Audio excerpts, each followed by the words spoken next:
Republicans and Democrats have promised us the world.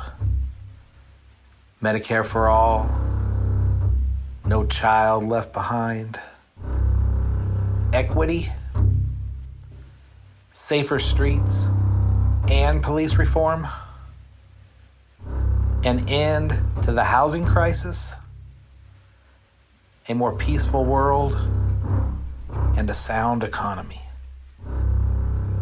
Government is the barrier to all of these things.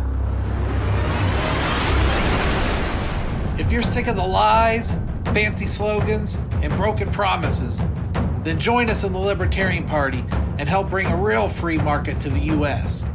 and help set every individual free. LP.org.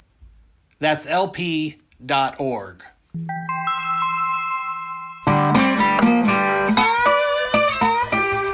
Hello, and welcome back to the Liberty Blues Network. I'm Shawn Osborne, and today Starchild's joining me again. How's it going, Starchild?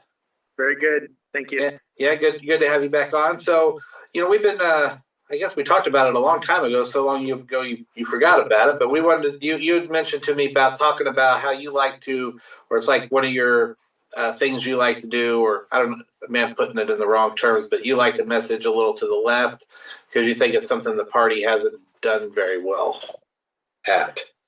I think the Libertarian Party and the larger freedom movement have both tended to be more comfortable doing outreach to the right. It's due to a number of factors, I think.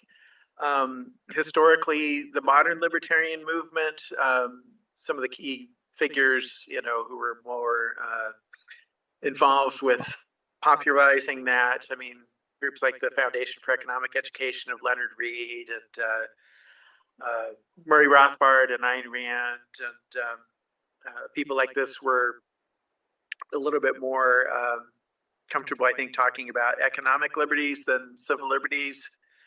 And I think that there's probably been people in at least the political side of the right. We have people like Justin Amash and Ron Paul and Thomas Massey in this country anyway, who are more libertarian than any figures of that stature on the left in national politics. And then internationally now we've got, of course, Argentina and Javier Milei being elected president there, and he's definitely coming from the right side, although partly that's, I think, kind of what his coalition has politically forced on him to a certain degree. I don't know how much of it is his personal take, if he really is as keen on Donald Trump as he sort of publicly makes out to be or not. But anyway, confluence of factors, I think, have started rain here. I'll let you know if it starts getting too wet for me to do this, but make sure there's not water coming in on my laptop. So I think we have an extra burden to really make people understand that libertarianism is not conservatism. It's not a right-wing philosophy. It's neither right nor left. It's pro-freedom and anti-authoritarian. And for anyone not familiar with the Nolan chart, Nolan, I encourage you to check that out on the web. It's a two-dimensional model instead of just a line from left to right, like you're either more left-wing or more right-wing. The second axis is, are you more pro-freedom or more for government control, statism? And that libertarians see as the important question. And so really our messaging, I think, should reflect that, not just because it's accurate and that is faithfully representing libertarianism. Crap, you know what? It's getting too wet here. I'm sorry. I'm going to have to cut this and go inside someplace. My laptop's getting wet. I'm sorry. I'll talk to you in a bit. Okay. All right, we're back. So, yeah, Javier Milei is where we were at. Yeah, it's getting rained out a little bit there. It's coming down. Yeah, I would have thought of California. A bit more sheltered now, I think. So, yeah. California. If you don't like the weather, we just wait 10 minutes. Yeah. Right. So yeah, I mentioned Javier Milei as one of the factors, I think, contributing to both kind of the public perception of libertarians as being more to the right, but also our outreach historically. we've tended to focus more on issues like taxes, economic freedom, gun rights, I think, than some of the issues that appeal more to the left. And one of them is, I think, for people on the left, a big concern is equality of outcome. Now, as libertarians, we know, of course, everybody's an individual, people born with different talents and skills and abilities and everything, and there is no guaranteed quality of outcome, nor should there be. The only way to get real equality of outcomes across the board is a totalitarian system. And in practice, even that doesn't work, because you see regimes that have tried to do that historically, and it always still ends up just being a small group of people, money and power for themselves, and never the proletariat, the working class running government, as the old Marxist promise went. But I think in broad terms, equality is still important on some level. I mean, I believe that, and people may disagree with this, I don't know, but I think most people that I've mentioned this to tend to agree that the government on the whole is more likely to benefit those with money and power than those who are poor and marginalized. So the bigger, the more powerful the government you have, the more it is actually tilting the playing field against poor people, against ordinary people, against minorities, and against working class people. And this is important to understand, because the libertarian message is all about reducing government.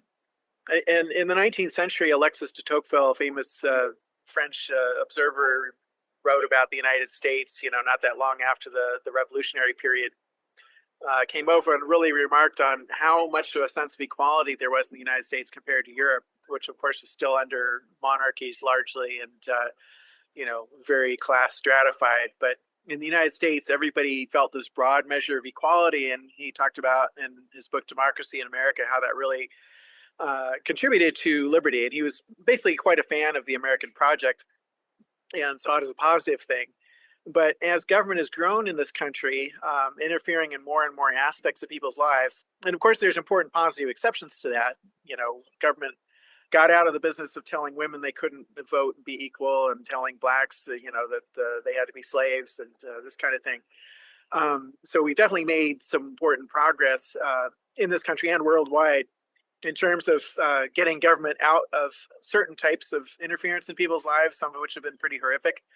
But on the whole, in a lot of other areas, there's been an increase in regulation. There's been an increase in taxes and other forms of takings through fees and fines and outright robbery, which goes by the name civil asset forfeiture or asset forfeiture, where they could just basically seize your stuff. They say, oh, we suspect your property was involved in a crime, or we suspect you got this money illicitly somehow, and so we're just going to seize it. Now the burden is on you, the burden of proof, to get it back if you want your property returned to you. And you can look up the statistics. Government in this country, and I'm certain this is true worldwide, steals more money from people, not even counting taxation, but just counting asset forfeiture and all these kind of illegal takings. They steal more money from people than petty criminals do, compared to burglars and shoplifters and all these petty criminals out there that a lot of people on the right worry about, in particular, the law and order crowd that thinks the answer is to give more money to government. Like, no, you're actually contributing. When you give more power to government, you're making the problem of theft worse. It just gets done in official channels under color of law instead of being done by random people on the street. So I think helping people on the left understand that libertarians are fighting for egalitarianism by fighting for liberty, and that equality is important to us, is important. And some of this is incumbent on us, though, also to change our messaging. And one issue in particular that really clarified for me in the past couple of years, that seems kind of obvious in retrospect, and I don't know sort of why I didn't really think about it earlier, but I've been a libertarian since the 90s, and at first, when I really kind of grokked the non-aggression principle and felt that was really the key basis of everything, is the idea that each person has the right to live as they choose so long as they don't initiate force or fraud against others. I kind of went along with the traditional hardcore libertarian position, which is we want everything to be privatized. Because if there's private property, then there's not the conflict of everybody trying to weaponize government and control the stuff that's public and creating endless conflicts over that. But the problem I realized with that is if all the land is privatized, and basically the whole concept of rights, which are very important to libertarians, we believe strongly in individual rights like the right to free speech and the right to self-defense, and we got a little bit of background noise here, so help talking through. Freedom of religion, all these kinds of rights that people value. In a society or a world where everything was privately, those wouldn't exist. You would be a god on your own property. You could do whatever you wanted on your own property if you have strong libertarian property rights. But anywhere else you went outside your property, you'd be completely at the mercy of whatever other property owners wanted to make rules for their property. So you'd have essentially no rights. The whole concept would vanish except for the right to own property. And this is, I think, incredibly troubling. And there are people that call themselves libertarians that are okay with this whole, concept that basically we're going to throw out all these other rights that we've always historically valued and only have the right to property. Hans Hermann Hoppe and people that follow him and people that call themselves paleo libertarians. I think some of them are okay with this, but I don't think most self-identified libertarians are okay with it at all. I just think most people haven't really thought about it that much and what it would actually mean for everything to be privatized. And one reason I think they haven't thought about it is because it's very unlikely to happen. I mean, of all the, so-called extreme things that libertarians want, like eliminating taxation or making taxes voluntary, that's a lot more likely to happen than a world where everything is privately owned and there is no public space whatsoever. I can't imagine how things would ever get there. I think, people would make de facto public spaces, whether they were legally authorized or had the consent of the power brokers in an anarcho-capitalist society or not. There would end up being public spaces, but I think they should be accepted and legal in places where everyone has equal access. Now, they don't need to be owned and controlled by government, and this is why I think a lot of libertarians traditionally have been against public spaces and things called public accommodations and all this kind of thing, because in our society, the word public has basically been co-opted and colonized by government. If you hear about a public good or public transit or public housing or this kind of thing, it basically means government-run transit or government-run housing, funded by money stolen from the taxpayers. And obviously, we don't want that. But the original meaning of the word public, it goes back. It did not mean government-owned, government-controlled. It was not a synonym for government. Even the word pub, like a tavern, a pub, a bar, that's short for public house. And going back in England, public houses were places as opposed to private houses where people would meet and gather, and they were privately owned and operated. They weren't owned or funded by government, but they were public. And we still have the legacy of this language as well in our language today. People talk about meeting in public, going out to eat at a public restaurant or something. It doesn't mean it's owned or funded or controlled by government. And that's how we should look at all public land. Public land doesn't need to be owned. It just needs to be a space where our rights are guaranteed, where everybody can come together and meet on an equal footing without being at the mercy of the whims of any particular property owner. So I think if libertarians really embrace this concept, which is a natural fit with our ideas, because we want people to have rights and to defend that, I think that communicating this to the left would really help a lot of them see, no, libertarians aren't just about, aiding and abetting the greedy, people, billionaires and corporations that have all this control that a lot of people on the left and other people are justly worried about. I think they would diffuse a lot of that. So public. I think a lot of that makes a lot of sense in under certain circumstances. Like, I mean, I see where you're coming from. I go to the Huntington Library a lot. I mean, it's privately owned, but it's open to the public. I mean, you have to pay to get in there most days, but they do have free days, so people who can't afford it can go. So it is open to the public, but it's not necessarily about providing rights or free speech zones or something like you're talking about. I would say, as somebody who works for the city of Los Angeles, I would say, the park system, well intended as it is, has a lot of problems. Like say with homeless encampments or,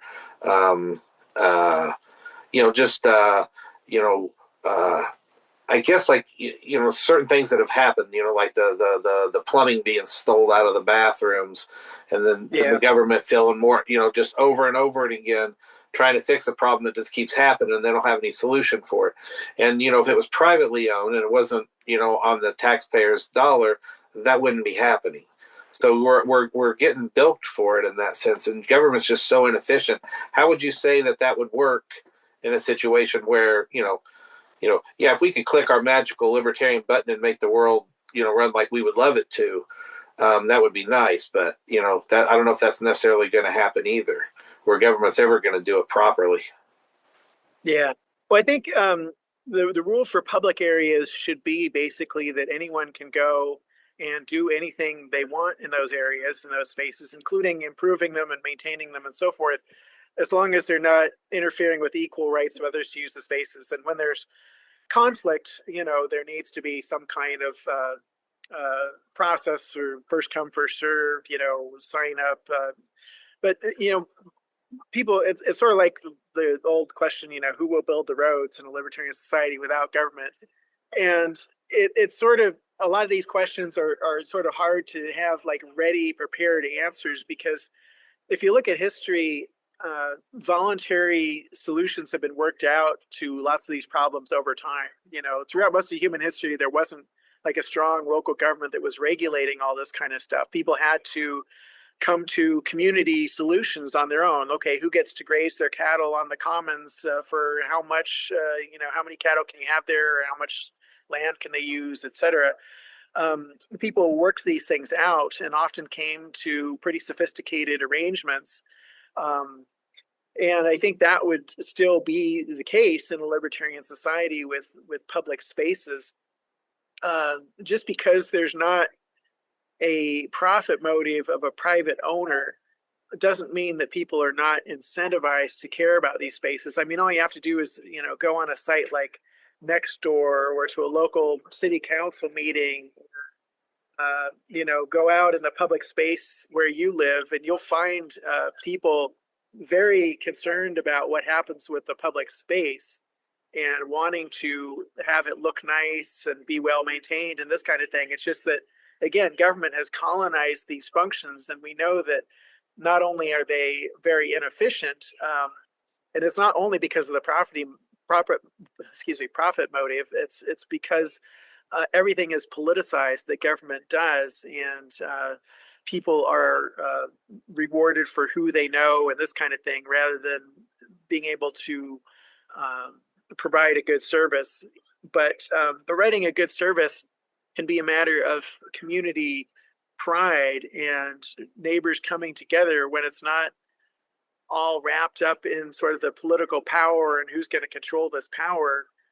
I think it becomes a lot easier for people to find solutions. If everybody knows that on the base level, everyone's rights are going to be respected, everyone's going to be guaranteed the right to self-defense, free speech, freedom of religion, and freedom of movement, and these things in the public space, then we can, really get to a fair negotiation and okay, how are we going to accommodate these different uses of the local park? Okay, this group wants to play volleyball there. This group wants to play baseball. These people want to be able to have picnics. There's all these different uses. So how are we going to come to common understanding on that, where everybody's rights are respected? But as soon as you introduce force, which is anytime you pass a law, basically it's threatening people with state violence. It's saying, like, if you break this law, we're going to send men with guns, to potentially do as much as necessary to force you to comply, up to including shooting, killing you if you resist. And I think that has a poisonous effect on society, of even though it doesn't come to actual violence most of the time, because people just either comply or they evade the government controls or whatever. rather than directly resist the power of the state, because they know they probably will get killed if push comes to shove, and they're trying to fight back against the guy that's trying to drag them off to a cage, who's wearing a uniform and says he has the right to do that. um, I think it creates a dynamic in society where people are accustomed to the use of violence or the threat of violence as a way of solving problems, and it legitimizes it, and that has a trickle down effect in the culture. I, th- I think I think of my they've been on the podcast. My friends Vita from over at First Blocks of Whittier Boulevard over here in Boyle Heights. They do cleanups, and they cleaned up one of the parks and different things like that. So I agree that that would be a better thing, because then people take pride in their neighborhood, and also the government would stop taking their tax money and wasting it on the park. Yeah. So I could see definite benefits to something like that where people did. And I think I'm just saying what you said in a different way. Is the government really just takes the community out of the community? People are just they don't. I mean, we're as us libertarians, we're individuals, but we're not. It's not like we're anti being part of the community or being part of like-minded people who want to live in peace with their neighbors and have nice things without them being trashed. Yeah, yeah. And in fact, libertarians, because we rely on voluntary cooperation, I would say it's actually much more community oriented than people just, who want to pass a law or an ordinance and then, have it enforced by the men with guns. There's two basic ways to get things we want in the world, either cooperation or coercion. There's Mhm. either getting other people to work with us voluntarily, or trying to force them to do what we want them to do. And the latter way just doesn't work very well, even when you have a whole institution called government that's built up to do that. It still has inherently all this, not just waste and inefficiency, but spillover effects, I think, of the violence that a lot of people don't recognize, because it goes back to what was Bastiat, Friedrich Bastiat, the famous libertarian French economist, philosopher, talked about the seen and the unseen. Like you see, the broken window, the cost of replacing that when someone breaks a window in a business or something, but you don't see all the hidden costs of regulating things that impose burdens on that business owner in a less direct manner than somebody breaking their window. Yeah, wasn't that Hazlitt? But so, what were you saying? Wasn't that Henry Hazlitt from the Economics in One Lesson? He had a chapter about that. I know, in that the broken fallacy. Well, yeah, I mean, the broken window fallacy, that might be a little bit, I might be mixing apples and oranges there a little bit. The seen and the unseen, I'm pretty sure that was Bastiat. Yeah, I think so. Yeah. But I think, Henry Hazlitt probably talked about the broken window fallacy. I don't think he came up with that either, but he, Economics in One Lesson was a good book. Yeah, it's awesome. Yeah, you're making some good points there. Like when it comes to privately owned or something like that, though, I like the idea of, like, say, what Disney did with Orlando, the Orlando area and around Disney World, how they built up the infrastructure around it, and they were taking care of it. And if I understand it correctly, that's what DeSantis was trying to wrestle away from them, was the power that Disney had over that area of land that they built up and stuff. So, I mean, I would bet my bottom dollar that Disney would have that place looking a lot better, running more efficiently, and a lot more safe than DeSantis ever would dream of. Yeah, that's probably true. I do tend to think, though, that I mean, in our world, there are basically institutions that call themselves governments, and then there's institutions that don't call themselves governments, and with a very few exceptions, like the Federal Reserve, which is kind of quasi-government. Most of the time, when you go out and you see some institution or business or something in the community, it's pretty obvious whether it's run by government or not. Mm-hmm. But I think that is actually more a cultural facet of the particular system that we're in, rather than a kind of law of nature. Back in the 2000s, I actually went and visited Cuba, Mm-hmm. and which I don't necessarily recommend. It's feeding the state, but I did manage to smuggle some libertarian literature and distribute. So hopefully, yeah, had a little counterbalancing effect there. But one thing that was very interesting was when you walk down the street and you see like a little gas station or convenience store or something, it would look, except for being sort of shabbier and more impoverished, it would look more or less like those things you would see here, but they were all owned by the government. Uh-huh. Basically, in 1959, when the Marxists took over Cuba, they just confiscated everything, and they didn't like change everything to make it look like, a Social Security office or a DMV or whatever. They just kept the stuff in place there, and they just, government controlled it and took the profits. So I like to say government is as government does.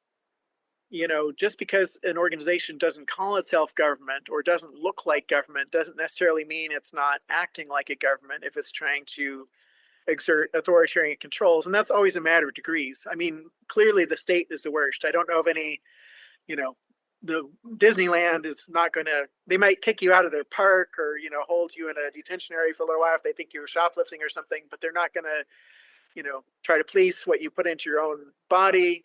Well, they might tell you can't bring in your own food into their park, but you get the idea. They're not really engaging in the way the state is, but it is to some extent a matter of degrees. I mean, a big corporation can control a lot of land. In many cases, they are treating their employees and in some cases their customers in pretty authoritarian manners.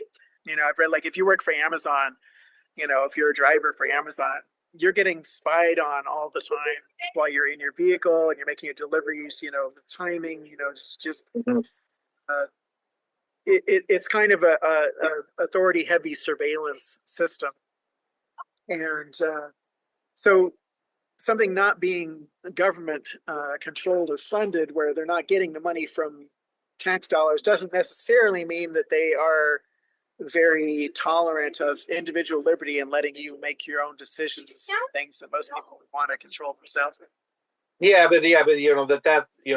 nobody's forced to buy from Amazon to support it, where tax money would be taken from people to support that system. Yeah, that's true. Nobody is forced in a sense. But I also have kind of come to realize how much even that sort of thing is still a matter of degrees. I mean, and I've had statists or people say to me like, well, if you don't like, the government in the United States, you think they're too authoritarian or whatever, you can always leave. And that's true. Just like, if I don't like Amazon, I can shop somewhere else. Now, obviously the burden to leave an entire political jurisdiction, uproot your life and move somewhere else is bigger than moving to, another person to deliver my stuff to my door that I want to buy online or something. But there are a couple hundred different choices of jurisdictions in the world. But the problem is they're all sort of exercising the same kind of authoritarian control. The U.S. government is just different ways and different scales. It's easier to like maybe pick up and go to a different restaurant than it is, or let me say I'm getting this backwards. There's a sort of a hierarchy of difficulty in exercising your freedom of choice to take your business elsewhere, whatever it is. Like it might be pretty easy to go and eat at a different restaurant if you don't like a restaurant's policies. A little bit different maybe to quit your job and go find another job. Maybe a little bit harder even than that to, tell your landlord you don't want to rent from them anymore, to pick up and move all your belongings and find another place to live. Maybe harder than that to find a different country if you don't like the government that's running the country that you live in. So if you look at it that way, just in terms of sort of the difficulty of opting out, or the easiest way, it might be like, okay, well, if you make a couple extra clicks online, you can get out of these cookies or whatever that the website is using to spy on you. Or you can go and download a different piece of software if you don't want to click that you agree to their terms of service, which nobody actually reads. So to me, those should not be binding contracts that, people are forced to legally sign away their rights because everybody knows that nobody reads them. The people that write the stuff knows that nobody reads it. Mm-hmm. But I don't know if you see what I'm getting at. It was kind of makes sense. I'm sort of rambling here, but I see it. Obviously, if we had a libertarian way of life going on, I think the argument against that would be that there'd be more choices out there. There would be more housing available. If government hadn't controlled stuff through things like rent control and all this other stuff too. So, And then you know, one of the points that I really like to make to the left, if we had true freedom of public space, where the public space was really just unowned space that everybody had an equal right to, and it wasn't controlled and owned and regulated by government, like anybody could set up on the sidewalk with their little vending cart, outside of the Walmart or the Target or the Disneyland or whatever, and you'd have all kinds of small entrepreneurs that would be competing with these big corporations. And I think it would level the playing field a whole lot, especially because the government gives certain privileges to these large corporations, the main one being limited liability. Or if you oh yeah, I hate corporate, liability. Yeah, that's crazy. yeah, One of the things like, about like people just setting up all over the place. Me as a blind person, sometimes they do set up places and they'll take over the whole sidewalk, and I have no place to go. I end up in traffic and things. So, public and things need to be used for what they're actually meant to be used for, as opposed to that. I remember when I used to work in MacArthur Park. I mean, the once I got off the train, almost the entire sidewalk, all the way to the entrance of where I went into work, was people with their blankets covering it up. It was straight up just like the border when you cross over to the TJ. It was exactly like that, and it was nerve wracking getting to work every day. I was afraid I was going to get hit by a damn car, or when I tried to stay on the sidewalk, I inevitably trampled somebody's stuff. So I think that's what some people would fear, the chaos that would come from some of that. We had a thing down here that one of my favorite taco trucks was Avenue 26 Tacos, and they were there for a good 15 years, and then other people started setting up in the same location, and it became very popular for it. And then all of a sudden, people went ape shit, and people were selling tequila. They were pissing and going to the bathroom in people's yards right around the corner because there was everybody had just set up on this area, and it sucks because I loved it. I loved it, but then it went kind of ape shit. well, historically, I think towns, cities traditionally have areas, and we can see this even with things like Wall Street or Madison Avenue, like the places for the stockbrokers or the advertisers, Mm-hmm. respectively. Um, the red light district. There have always been concentrations of certain types of businesses in certain areas of town. It just naturally worked that way. It wasn't the government forced them to be there in most cases, although they did have other things where certain people were forced to be in certain places, like the Jews were famously forced to be in ghettos, and Mm-hmm. Jews were restricted from doing a lot of different types of business, and so they tended to specialize in other types that they were allowed to do. And so then you found those businesses in the Jewish quarter as a result of the government forcing Jewish people to live in this area. But for the most part, I think it's a natural sorting that it benefits consumers, because, like, okay, well, if you want to get new clothing, you go to this part of town. If you want to go out to eat, you go over here. If you want to buy hardware, you go over here. And then in each area you have a bunch of different providers to choose from. So if you don't like this particular merchant's prices or policies or whatever, you can just go next door instead of having to go all the way across town to find somebody else in that type of business. So I think that kind of clustering would happen naturally, and I don't see anything wrong with that. I mean, yeah, it kind of sucks if you're the first person there and you found a good spot and you were doing great business, then all your competitors come along. But that's the marketplace. I mean, nobody has a right not to be competed with by other entrepreneurs. And I think if there weren't the sort of legal privileges for the big established companies, as well as all the regulations that big established institutions have an easier time complying with because of the scale, they can afford to have government relations people and accountants and lawyers on the payroll that a small entrepreneur can't really do. So that, along with things like licensing and credentialing, these tend to set up hurdles that make it harder for new businesses to start and small businesses to compete with big ones. And something else that was like a big epiphany for me that I realized that I love telling to people on the left, because I don't think they get it. It's like the harder you make it, the more expensive you make it to run a business with all the regulations and taxes and controls. Basically, the harder you make it for ordinary people to go into business and to have their own business. and then the more of them end up working for other big established businesses. And so it ends up creating a dynamic where a lot of the little guys are, forced out of the market, and people, both customers and people looking for work who are not running their own businesses because they don't have the capital or the resources or whatever to comply with all the regulations and everything, are forced to look for jobs as employees of other established businesses.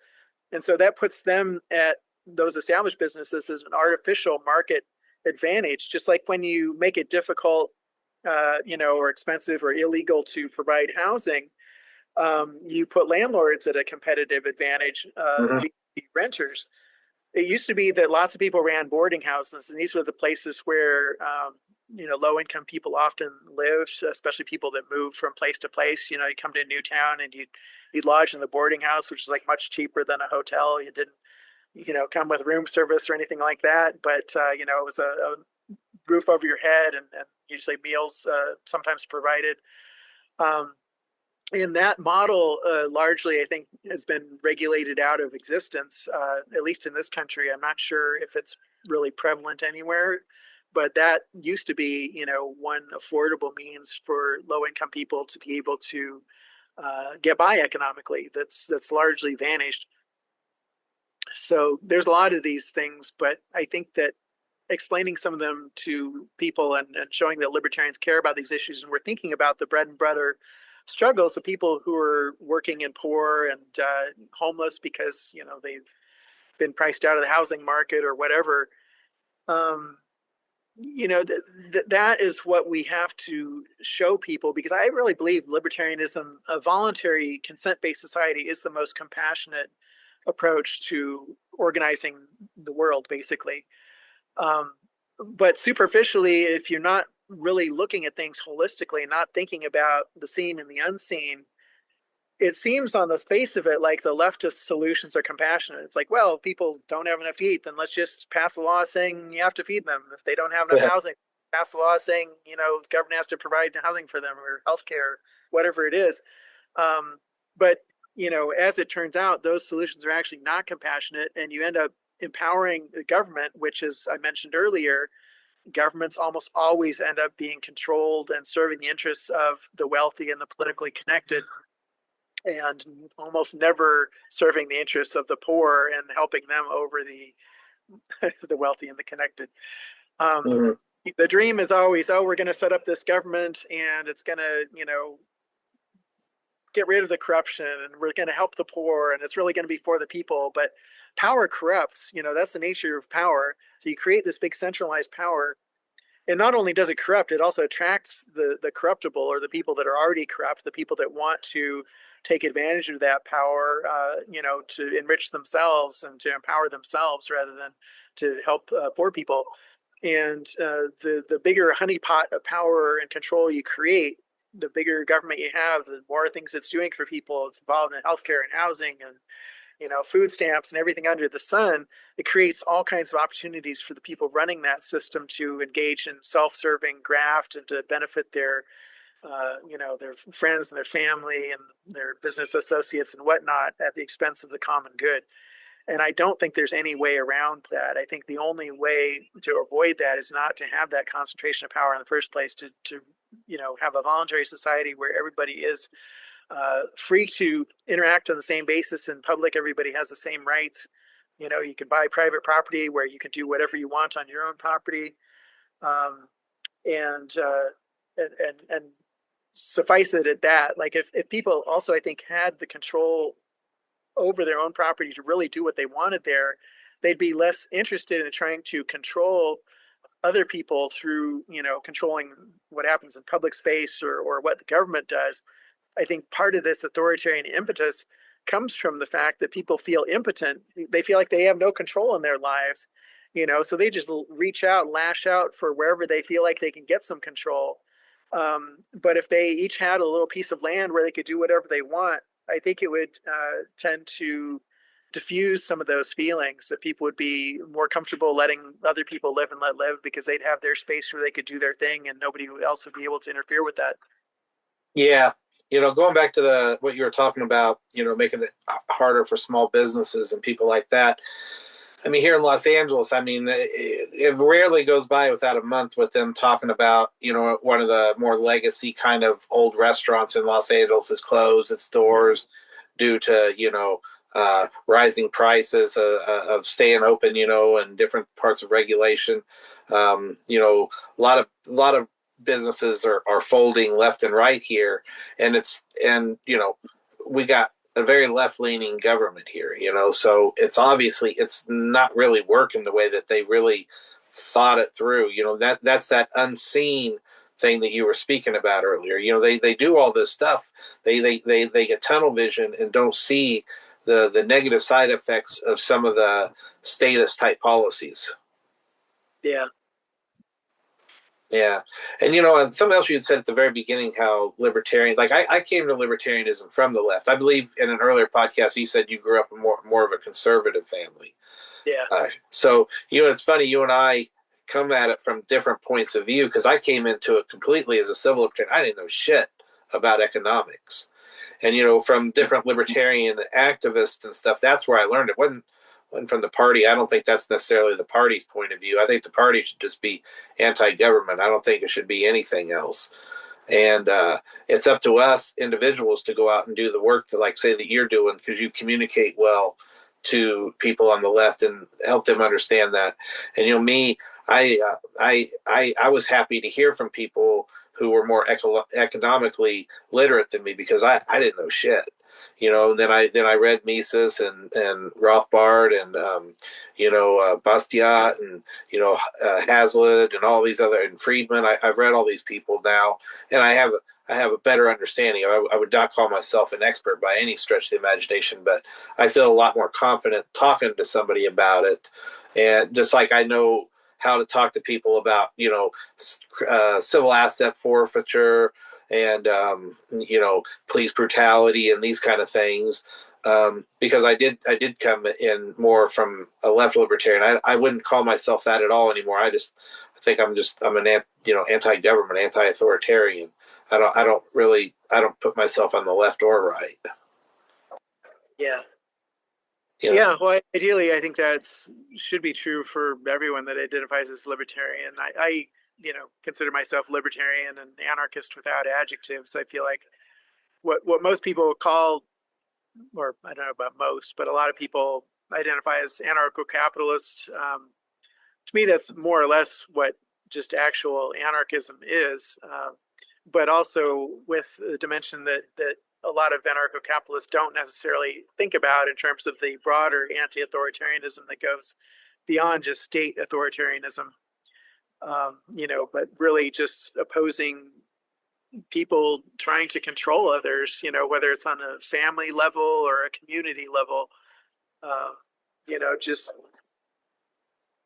that desire. I think it's in some ways a natural human desire, but it's like the fight or flight response. To me, the point of civilization is to overcome some of these biological instincts, like the instinct to try to maximize our power at the expense of other people. Civilization should help us be able to work together and live together in harmony without doing those things, just like it enables us to live together without fighting every person we run into that we have a disagreement with, or trying to commit sexual assault against anybody we think we want to sleep with, or whatever. That civilization is there to prevent those things from happening. Mm-hmm. Go on. Yeah. Since you were bringing up civilization, one of the things that that's always in the news now, I guess it has been for decades, is like immigration and stuff. And like even within the libertarian movement, there's different ideas of it. Somebody that's more of a minarchist, believes in borders. Some people want complete open borders, and you have others that think use the private property aspect of it and this and that. How would you message to the left about libertarian views of people moving across borders? Yeah. Well, the thing that I've been emphasizing lately, and again, this has sort of been one of these epiphanies for me. It's like, holy cow, this is so obvious. Why didn't I think about this earlier? And why is nobody talking about this? But So many people, especially on the right, react with fear to the idea of open borders. But, what I've started telling people is the United States has 99% open borders right now.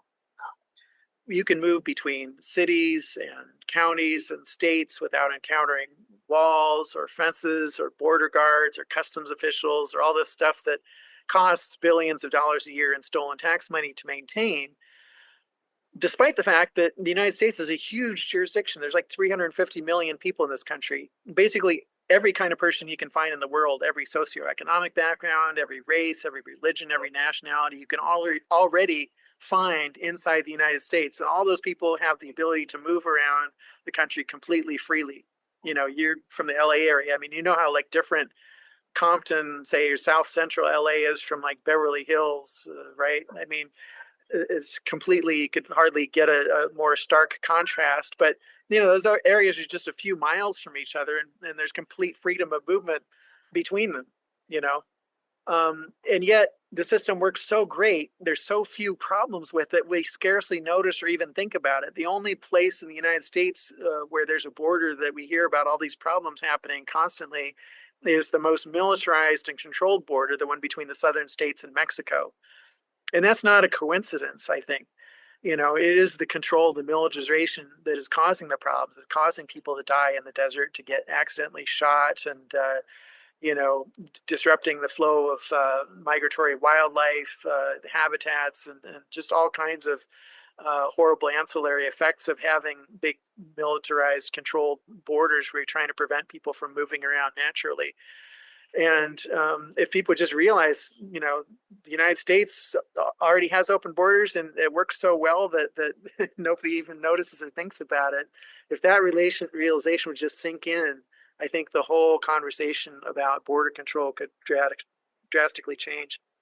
I mean, I see what you're saying, and like I think I mentioned it on here that I'm pretty open borders. I don't know if I'm as quite as open borders as I once was, because there are people out who do wish to do harm, or who do not hold the same kind of ideas of freedom that others do, and sometimes that can be a problem.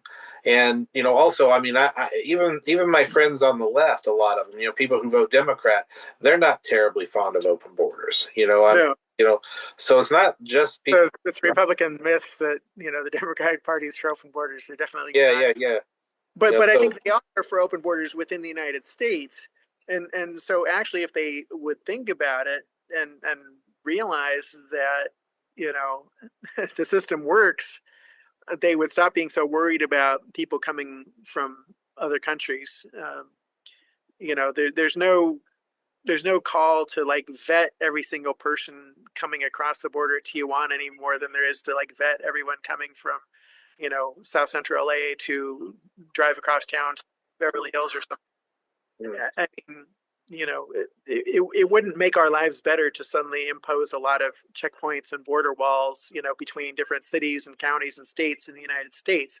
It would cost the economy a huge burden and make people's lives a lot more unpleasant and fearful and difficult, and just waste a vast amount of time and resources, and destroy civil liberties. And the same is happening right now with the international border controls. They're doing all those negative things. It's just, again, the seen and the unseen. People don't see it directly most of the time. Especially in a big country like the United States, most people don't leave the country that often. And when you do, you're not usually it's not a life or death situation like a migrant trying to flee an oppressive regime somewhere or something. So it doesn't impact people as directly, but these are authoritarian things that have no place in a libertarian society. If people believe in freedom, freedom of movement is an absolutely essential one. If you have freedom of movement, basically it means that, like, if someone's oppressing you, you can get away from them. You're not stuck there. But if you have a government that's created a bunch of walls and border controls and they've got you stuck where you are, then you might have no choice but to suffer under it, unless you really want to put your life at risk. I think where some people might think okay, somebody comes here. Like I remember in particular, I was talking to this cab driver once. He was a Russian guy, and he told me, he goes, "You Americans complain too much about your government." And I laughed, and he asked me why we did that, and I was cracking up. I said, "Because we don't want it to end up like where you came from." Because so he was still, he was freer than he was when he left his house, or his homeland, but he was still comfortable with a certain amount of authoritarian behavior. And Yeah. when people come in who have those uh, ideas that, okay, we still need this, we still need that, and everything else, it can end up taken away from people who had lived here before. So I see the arguments on both sides. I think both sides make valid arguments, and I think things like that are a valid argument. Or people who have a different idea, who want more. Maybe they move from a socialist country, and they don't realize that that's why their country was a mess, and they move over here and want more socialism. But also, I think the people on the right wing, and now more people on the left who are for all these stupid wars all over the place, should realize how much that's caused immigration. Because most people don't want to leave their home. They're not choosing to just come over here because a lot of U.S. policies have destroyed their countries. That's certainly one big cause of migration. Yeah, people are complaining about Somalis. We haven't done Somalia a damn bit of good. When you say we, I mean the US country. Yeah. Definitely not you and I. I always try to, help people distinguish between the government and the country and the people, because they're really three different things. Yeah. Government like to conflate them and make themselves synonymous. I think it was Nietzsche who said, the biggest lie to come out of the mouth of the state is "I, the state, am the people." Uh-huh. And if they can make you identify with them, then they can justify telling you what to do and taking your resources and everything. And you'll comply thinking it's like yourself, that you're just doing it to yourself. But yeah, it's, I think fundamentally there is no group of people has like a perpetual right to a perpetual piece of land. And fortunately, the world has moved away from this to a large extent. But back in the Middle Ages, at least in Europe, and I think similar feudal systems existed in many parts of the world. Japan, China, all that stuff. You basically were tied to a piece of land. If you were, part of the 99%, you were you were a serf on some noble's land, who was the 1% who was kind of living off of this system. And if the noble sold the land or it got conquered by a different noble or king or whatever, then you just kind of went with that. You were attached to the property like a commodity, piece of merchandise. Had no freedom. You weren't allowed to just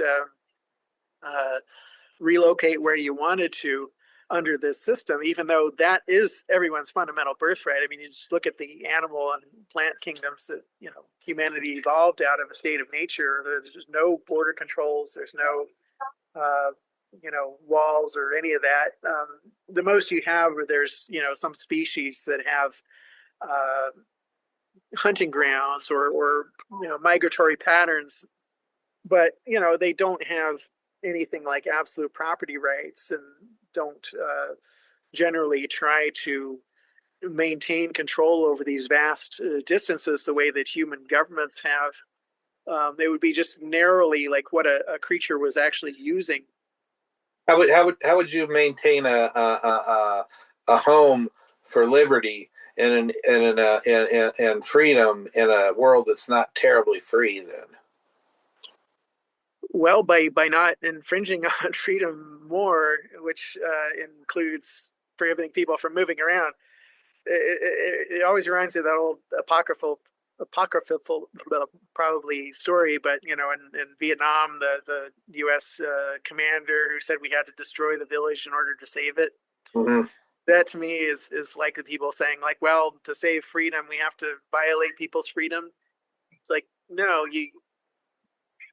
the ends don't justify the means, and if your means are contrary to your ends, then the means you're using are really the ends in the making. Which is, we need to use ethical pro-freedom means to build the kind of society we want, and not not think that we're going to somehow get there via a shortcut, that if we violate people's liberties in certain ways, that that's going to get us to a free society faster, more effectively. It's not. We're just undercutting our own eventual goal. I guess in a way I was thinking, because like say like there's a lot of Persians here in Los Angeles, and a lot of them are very happy about what Trump's doing, trying to bomb the hell out of them, or a lot of Armenians want us to have more of a conflict with Turkey, or different populations move in, and then they kind of bring their conflicts with them in that sense. So like I fear those kind of things, and those are the kind of thoughts that, like I said, I'm pretty open borders, and I want it to be easy for people to get here and come here and live, who want to be free. But I also don't want them to drag us into some of the stuff that they ran from, in that sense. Yeah, yeah. No, I mean, that totally makes sense. I think though that we have to treat people as individuals, Yeah, yeah, and just the fact that, say, maybe a lot of people of Persian ancestry support the U.S. government's attack on Iran doesn't mean that every individual in that community does. right. So even if you're going to have a litmus test, it would be completely unfair and a violation of justice and civil liberties and everything to say, like, well, we're not going to let you migrate here because you're Persian, and we think that that means that you're going to support anti-liberty actions. And especially it would be a huge double standard because there's no litmus test for people that are born in a certain area or that are already here, and people's views change over time. It's like, well, should each person living in the United States or in whatever jurisdiction the supposedly free country is, have to regularly take a test? Yeah, And if you don't pass the test, then you're forced to leave. I mean, that would yeah. be at least equitable, but it would still be wrong. It's wrong to That's a keep good point. Yeah, I like that. coming. Yeah, Yeah. yeah, I see what you're saying. Yeah, Something else people forget too is that all these border controls, they can ultimately be used to keep people in just as easily as to keep people yeah, out of an area. yeah. And then And what Cuba does, right? to some extent, they already are used for that. I mean, it's illegal to take more than $10,000 in cash out of the United States. Yeah, In some cases, if you owe a certain amount, child support or whatever, they won't even let you leave.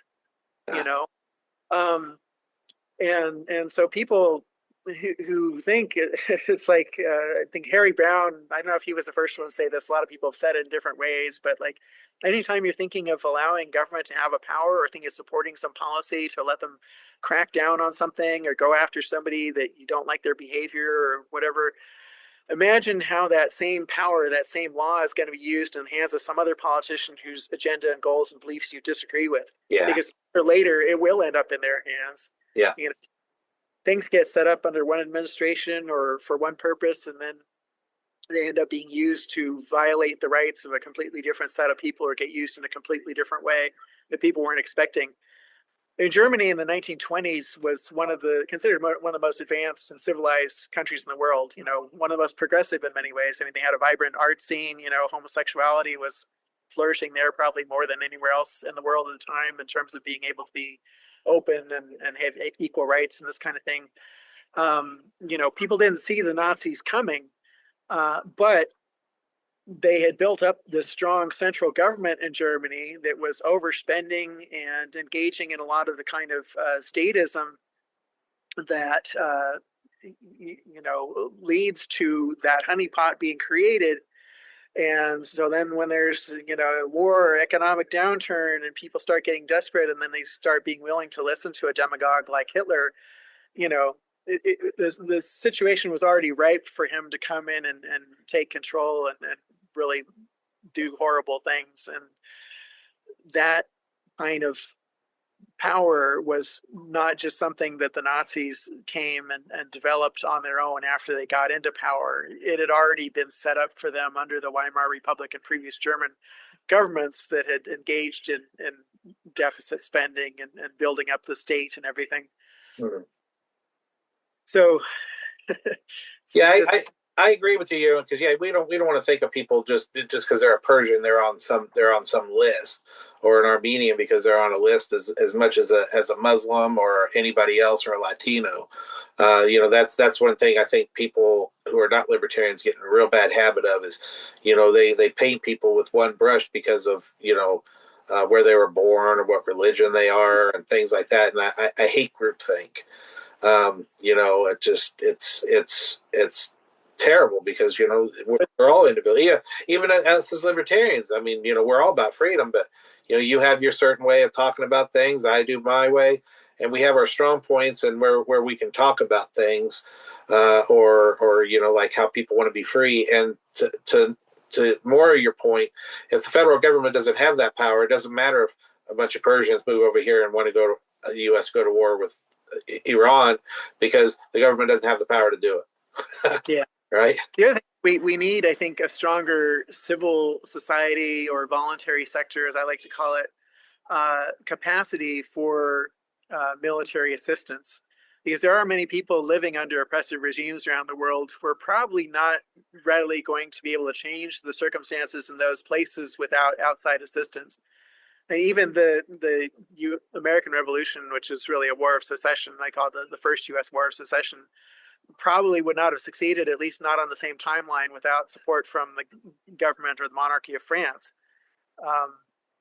So the key is, though, that we don't want it done with bad anti-liberty means. We don't want people forced to fund wars overseas. We don't want governments waging wars, because that tends to strengthen them, and they end up using some of those same tactics and militarization against the people at home that they were using overseas. And this is like a well-known historical phenomenon also. But the Persians that want to go and fight in Iran, they should be free to raise money and buy arms and people and go over there and fight and bring whoever wants to come with them.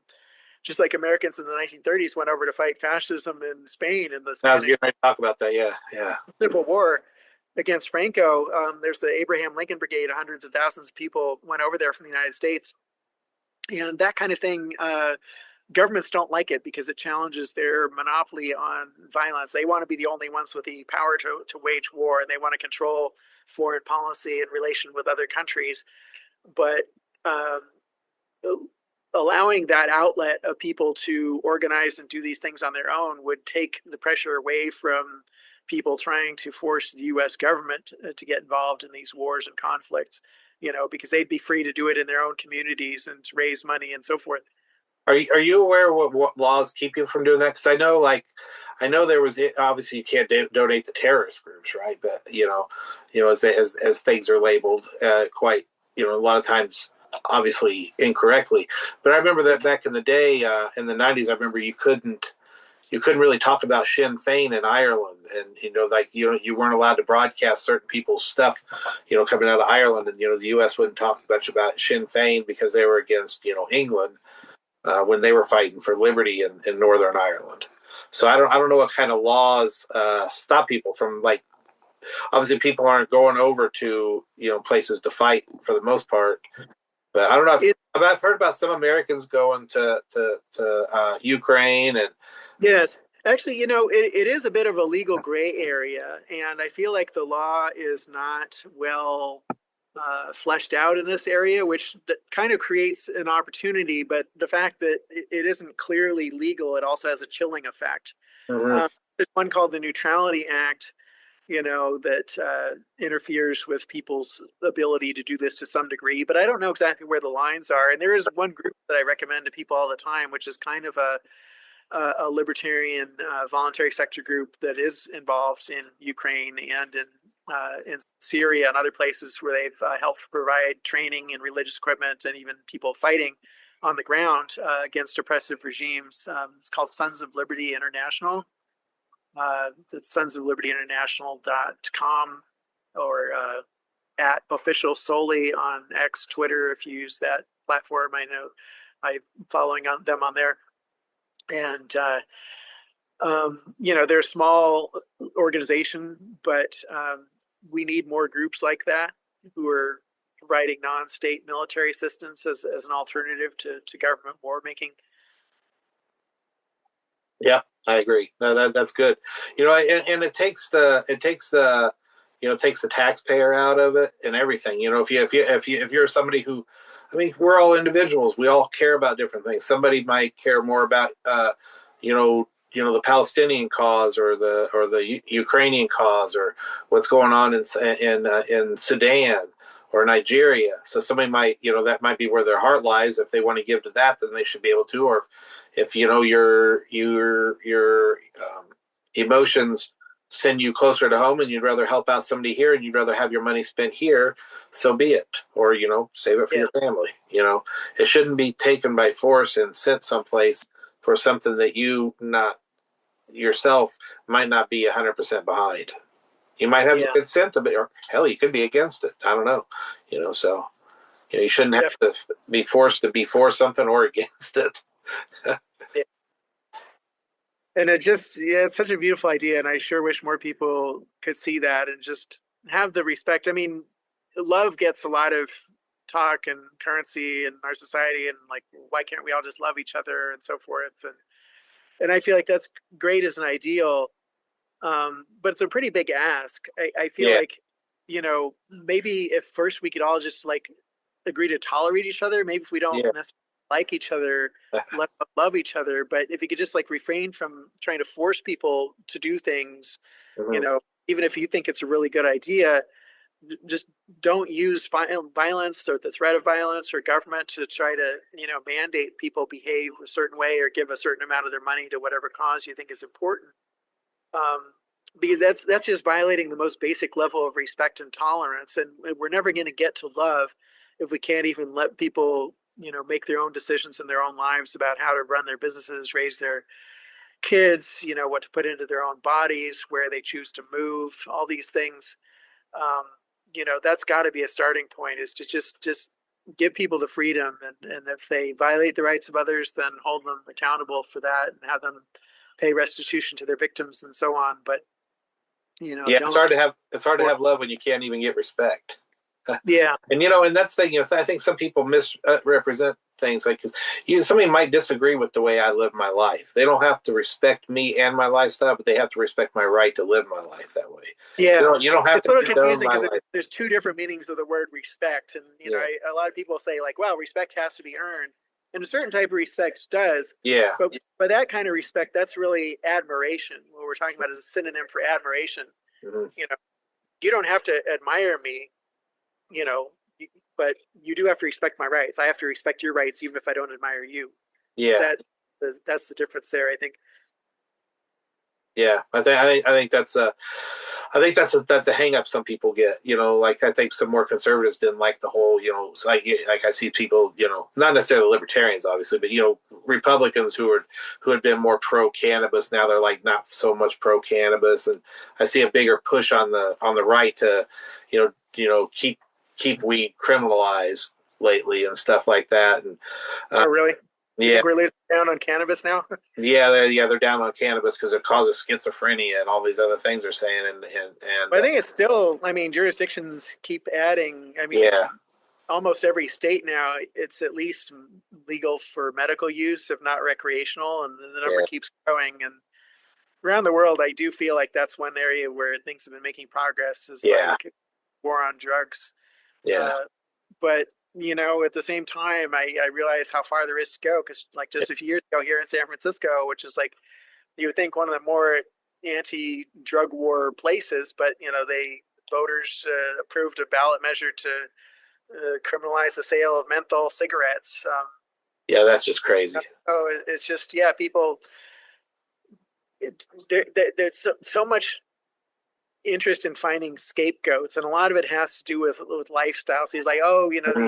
these horrible druggies, they're causing all these problems, or they make me feel unsafe or whatever, but unless they're actually doing something to you directly, um, I mean, no, it's nice to feel safe, but it's also good to have a realistic sense of the risks. I actually had somebody just yesterday or today tell me on X, Twitter, that you know, I thought like the tyranny of the homeless was like a worse threat than state tyranny.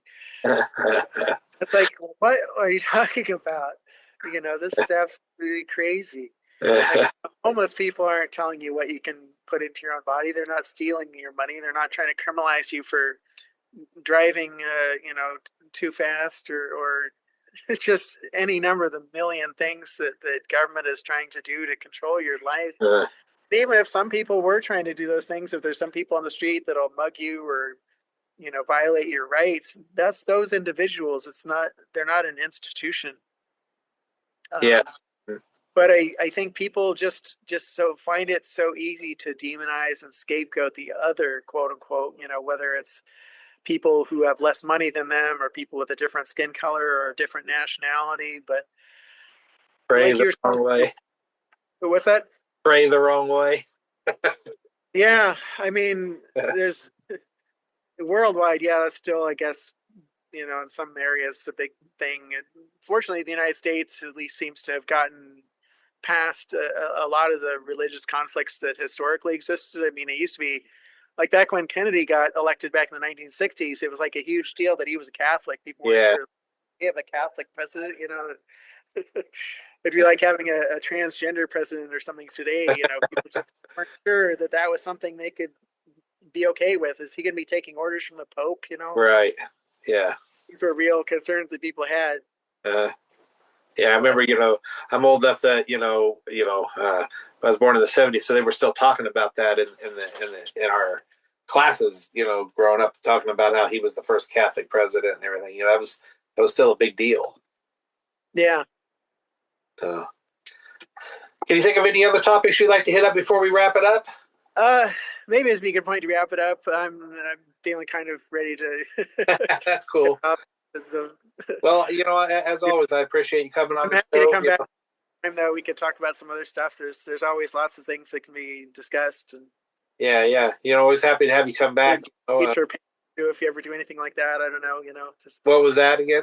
If you ever do anything like debate or panel discussion, anything like that, I'm any kind of yeah, fun. Yeah, I plan on putting a couple of them together to talk about a couple of these kind of topics. So we'll see what we can get together. But like I said, I really appreciate your work. I know sometimes we don't always see eye to eye on things, but that's us libertarians. We're all individuals. We're going to have different ideas as long as we can, let each other have our say and see if we can get liberty out there one way or another. I think it's always a great thing. As long as we can listen and work towards less government. Yeah. Less nationalism that empowers governments. That's that could be. I mean, the border control, freedom of movement issue definitely relates to it, but I feel like nationalism is kind of a meta issue that is really worth probably several different show topics. Aspects of that. It's just the form of collectivism that really ends up empowering governments and undermining liberty. Yeah. Treating people as members of groups rather than individuals. Right on. Yeah. Well, do you want to give out any social media or anything like that, or are you doing any events or anything like that? Well, I mentioned X, Twitter. I post on there a lot for the San Francisco Libertarian Party. My personal account, and this is something that pisses me off if anybody wants to give their support to try to get it corrected. I've been banned since August. I haven't had access to my account in there because I was in a discussion with somebody and they were throwing out homophobic remarks and stuff. And at one point told me to go F myself. And so I said, well, if you're into that sort of thing, and I sent a link to them to a gay masturbation video. But the thing was the YouTube video, so you couldn't even see anything unless you went to YouTube and logged in and said you're over 18. So it actually appeared on X Twitter was not anything that violated their terms of service, except just name like gay masturbation video, but you couldn't see anything. But how long did you get the boot for? I still don't have my account access, and this has been since August now. So it's been like 8 months or something. It's absolutely ridiculous. I've sent like multiple appeals. I appealed right away because they said, oh, well, you can just choose to delete the post and then, it goes away, or you can appeal it. And I was like, well, I'm going to appeal it because this is a matter of principle. I don't think I actually violated terms of service. And this other person was saying like worse stuff than I was. Uh-huh. So I appealed it. And since then, I've sent them about 5 additional letters periodically and heard nothing, absolutely zero. Uh, I don't have access to my account. So well, that sucks. filed SF. But the other one I regularly post on there is at San Francisco LP for the Libertarian Party of San Francisco. So there's that one. I'm going to be running for state assembly here as a write-in candidate. I found out recently because the incumbent was the only one to file, and so that lets you get on without paying the filing fees. I don't like paying the state, so I'm reluctant to run another more serious campaign where I have to pay the filing fee unless I have enough people that are going to help me do it to make it worthwhile. Which district is that? It's District 17, Assembly District 17, San Francisco. So my website for that is, I'll just recycle the one I used last time, which is starchild.forliberty.org. Cool. But I'm not asking people to send money or anything. It's not really that kind of campaign. Send it to somebody that has got a larger campaign or a realistic shot of winning. Which for partisan seat and SF as libertarian, you don't have a realistic shot of winning. It's just to have a soapbox to give me a chance to say I'm a candidate and then go out and speak to groups or talk to the media if I get those opportunities. Yeah. Well, like I said, I appreciate it all and appreciate you coming on the show. I appreciate you inviting me, Shawn. It's always good to talk with you. Yeah, good to see you. And thanks to everybody for listening to Liberty Blues Network. Please share it with your friends. You can find me at Mad Shawn Osborne on X, and just Shawn Osborne on Facebook. The Liberty Blues on Facebook as well, the Liberty Blues Network. I have a music page on there called This Might Make You Mad. That's also my Instagram is This Might Make You Mad. I think the YouTube channel I'm at, Mad Shawn Osborne or Shawn Osborne, you can see the video of the Liberty Blues Network here. And it should be available wherever you listen to your podcast. Please leave a rating and review and share it with your friends. Help spread the message of liberty, and listen to the Indie-tarian playlist on Spotify and help libertarian musicians out. And check out my latest album wherever you stream music. It's called Free People. See you on the next episode.